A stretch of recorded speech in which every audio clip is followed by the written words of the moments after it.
चलिए चलते हैं अगले प्रश्न की ओर। प्रश्नावली 3.3 का तीसरा प्रश्न। देखिए प्रश्न क्या बोलता है। एक क्रिकेट टीम के कोच ने 7 बल्ले तथा 6 गेंदें 3800 रुपये में खरीदी और बाद में उसने 3 बल्ले तथा 5 गेंदें 1750 रुपये में खरीदी। ठीक है, प्रत्येक बल्ले और प्रत्येक गेंद का मूल्य ज्ञात कीजिए। ठीक है, यानी कि हमने एक बल्ले और एक गेंद का मूल्य ज्ञात करना है। ठीक है, तो देखिए सबसे पहले हम यहाँ पर मान लेते हैं, माना एक बल्ले का मूल्य बराबर x रुपये। ठीक है, इसी प्रकार से मान लेते हैं एक गेंद का मूल्य बराबर y रुपये। ठीक हो गया। तो देखिए पहली शर्त के अनुसार उसने कितने बल्ले और कितनी बॉल खरीदी हैं, 7 बल्ले और 6 बॉल खरीद रखी हैं।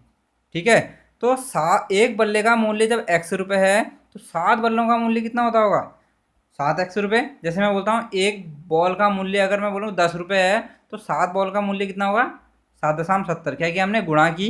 ठीक है, तो वैसे ही यहाँ पर भी हम गुणा कर देंगे। ठीक है, एक बल्ले के मूल्य से जितने हमने खरीदे हैं उतने उतने की क्या कर देंगे, हम गुणा कर देंगे। ठीक है, तो 7 बल्लों का मूल्य हमारा हो जाएगा 7x रुपये। ठीक है, इसी प्रकार से एक गेंद का मूल्य कितना हमारा y रुपये। तो 6 उसने कितनी गेंदें खरीदी हैं, 6 गेंद, 6 गेंदों का मूल्य कितना हो जाएगा, 6y रुपये। ठीक है, तो देखिए हमने जो 7 बल्ले और 6 गेंद हैं वो कितने में खरीदी हैं, 3800 रुपये में खरीदी हैं। ठीक है, यानी कि 6 गेंदों का मूल्य 6y, 7 बल्लों का मूल्य 7x, यानी कि 7x और 6y को हम जोड़ें तो कितना आ जाएगा हमारा 3800 रुपये। ठीक हो गया। इसी प्रकार से जो दूसरी शर्त में है, शायद उन्हें कुछ बल्ले और बॉल कम जैसी लग गई होंगी तो उन्हें क्या करा, फिर दोबारे कितनी गेंदें खरीदी, 3 बल्ले तथा 5 गेंदें खरीदी हैं। ठीक है, तो देखो एक बल्ले का मूल्य तो हमारा सेम ही रहेगा। ठीक है, तो उसने 3 बल्लों का x है तो 3 बल्ले खरीदे होंगे तो कितने में खरीदे होंगे, 3x रुपये में। ऐसे ही 5 गेंदों का मूल्य कितना हो जाएगा, 5y रुपये। ठीक हो गया। तो 7 बल्ले और 6 गेंदों का मूल्य 3800 रुपये था, वैसे ही यहाँ पर भी 3 बल्ले और 5 गेंदों का मूल्य कितना है, 1750 रुपये। ठीक है, तो देखिए 3x धन 5y बराबर कितना है, 1750। ठीक है, प्रतिस्थापन विधि से हल करेंगे हम यहाँ पर। तो समीकरण 2 से ही हमने 2 ही ले ली, चाहे एक भी ले सकते हो और 2 भी ले सकते हो। तो हमारे यहाँ पर ही समीकरण थी तो हमने सबसे नीचे वाली समीकरण ही ले ली। ठीक है, तो देखो इस समीकरण से हमने क्या किया, एक का मान निकालना है, चाहे x का मान निकालो चाहे y का मान निकालो, यानी कि एक को हमने एक साइड रखना है, बाकी को सबको दूसरी तरफ ले जाना। प्रतिस्थापन का मतलब ही ये होता है कि एक स्थान से दूसरी तरफ विस्थापित कर देना। ठीक है, तो 3x बराबर 1750 ऋण 5y हो गया। धन का 5y था इधर, दूसरी ओर जाएगा, क्या हो जाएगा, ऋण का। अब हमें x चाहिए, केवल x चाहिए, तो x बराबर हो जाएगा 1750 ऋण 5y बट्टे 3, समीकरण 3 हो गई। ठीक है, अब जो x का मान निकला हमारा यहाँ पर, x बराबर 1750 ऋण 5y बट्टे 3। ठीक है, तो इस मान को हम रख देंगे समीकरण 1 में, क्योंकि अगर समीकरण 2 ली होगी हमने समीकरण 1 में मान रखेंगे, और समीकरण 1 ली होगी तो समीकरण 2 में मान रखेंगे। ठीक हो गया। तो x का मान जब हमने रखा यहाँ पर 7x धन 6y बराबर 3800 में। ठीक है, तो क्या हो गया, देखो 7 तो हमारा रहेगा ही रहेगा, साथ में जो हमने x का मान रखा, x का मान कितना था हमारा 1750 ऋण 5y बट्टे 3। ठीक है, धन 6y बराबर 3800। अब देखो जो ये 7 है, इस 7 की गुणा हमारी क्या होगी, एक बार 1750 से होगी और एक बार किससे होगी, 5y से होगी। ठीक हो गया। तो 7 की गुणा जब हमने 1750 से किया, 7 की गुणा 0 से होगी 0, 7 पंचे 35, 7 सत्ते 49, 50 51 52 और 7 एकम 7, 7 पाँच कितना होता है 12, यानी कि 12,250 ऋण 7 की गुणा 5y से होगी तो 35y आ जाएगा। ठीक है, अब धन 6y बराबर 3800। अब देखो ये पूरा हमारा इसका हर में 3 है। ठीक है, इसके हर में कुछ नहीं है तो हमने क्या माना, 1 माना, और क्या कर लेंगे यहाँ पर इन दोनों के बीच हम एलसीएम ले लेंगे, लॉसो ले लेंगे। ठीक है, तो देखिए लॉसो कितना आएगा यहाँ पर हमारा, यहाँ 3 है यहाँ 1 है, तो एलसीएम हमारा 3 आ गया। ठीक है, तो 3 का भाग 3 में एक बार जाता है, 1 की गुणा किससे हो जाएगी, इस पूरे से हो जाएगी, इस पूरे से। ठीक है, जब 1 की गुणा इस पूरे से होगी तो हमारा सेम जितना है 12,250 ऋण 35y इतना ही आएगा। धन अब 1 की 1 का भाग हमने जब 3 में दिया तो कितनी बार जाएगा, 3 बार। 3 की गुणा किससे कर देंगे हम, 6y से, तो 6 × 18y बराबर 3800। ठीक हो गया। अब देखिए, अब यहाँ पर ये भी ऋण का 35y धन का 18y। ठीक है, तो देखिए 35 में से हम क्या करेंगे, 18 को घटा देंगे। ठीक है, ऋण 35 में 18 जोड़ेंगे तो चिन्ह दोनों घट जाएंगे, चिन्ह हमेशा बड़ी संख्या का। ठीक है, कितना आ गया, 17y। ठीक है, अब क्या करेंगे, यहाँ पर जो हमारे पास बचा है 3800 है, 3800 के नीचे 1 मानेंगे और वज्र गुणा कर देंगे। तो 12,250 ऋण 17y तो हमारा इस तरफ रहेगा और 3 कहाँ चले जाएगा, दूसरी ओर चले जाएगा। ठीक है, 3 की गुणा जब हम 3800 से करेंगे तो कितना आ जाएगा, 2 जीरो हैं तो 2 जीरो, 8 × 24, 3 × 9, 10 11, हासिल 2 था तो 10 11 हो गया। अब अचर पद यानी कि जो अंक है उसका हम क्या कर देंगे, पक्षांतरण कर देंगे। तो यह आ जाएगा, देखिए 17y बराबर 11,400 हमारे पास पहले से है और ऋण 12,250, वहाँ धन का था तो इस तरफ y का हो जाएगा, ये ऋण का हो जाएगा। ठीक है, 12,250।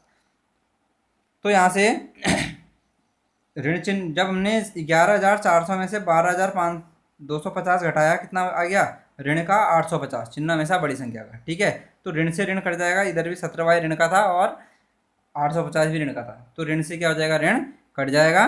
तो यहाँ हमारा क्या बच जाएगा, 17y बराबर 850। तो देखिए, तो 17y बराबर 850 है, तो y बराबर कितना हो जाएगा, 17 यहाँ गुणा में है, दूसरी ओर जाएगा, काय में जाएगा, डिवाइड में जाएगा, बट्टे में जाएगा। ठीक है, तो ये आगे देखो 850 बट्टे 17, 17 पंचे 85।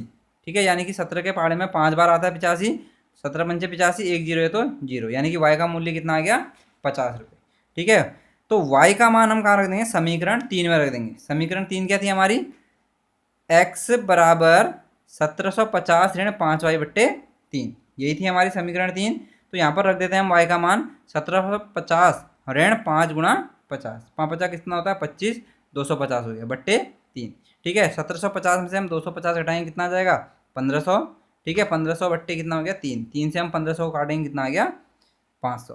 ठीक है, तो देखिए यहाँ से जो x आया हमारा किसका मूल्य है, बल्ले का मूल्य है, और जो y है वो किसका मूल्य है, बॉल का मूल्य है। ठीक है, तो बल्ले का मूल्य हमारा कितना आ गया, 500, और बॉल का मूल्य आ गया 50 रुपये। ठीक है, तो यही क्या हो गया, हमारे एक बल्ले का मूल्य 500 आ गया और एक गेंद का मूल्य 50 रुपये आ गया। ठीक है,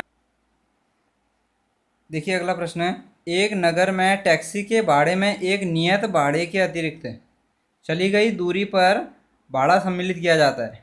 ठीक है, तो 10 किलोमीटर दूरी के लिए भाड़ा 105 रुपये है तथा 15 किलोमीटर दूरी के लिए भाड़ा 155 रुपये है। तो नियत भाड़ा तथा प्रति किलोमीटर भाड़ा क्या है। ठीक है, तो यहाँ पर देखिए, अगर हम कोई टैक्सी बुक करने गए तो उसने बोला कि अगर तुम मुझे बुलाते हो तो तुम्हें मुझे इतना पैसा देना ही पड़ेगा। ठीक है, यानी कि वो तो हमारा क्या हो गया, फिक्स हो गया, अगर हमने टैक्सी को बुला लिया तो हमने वो पैसा तो उसे देना ही देना है। उसके बाद बोलता है कि तुम जितने दूर जाओगे उसके हिसाब से, किलोमीटर के हिसाब से हमें क्या दोगे, पैसा दोगे। जैसे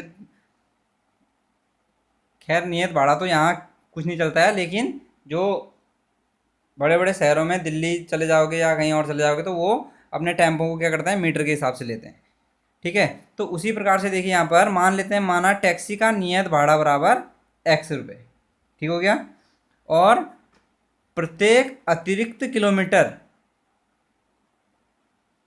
का किराया कितना ले लिया हमने, y रुपये।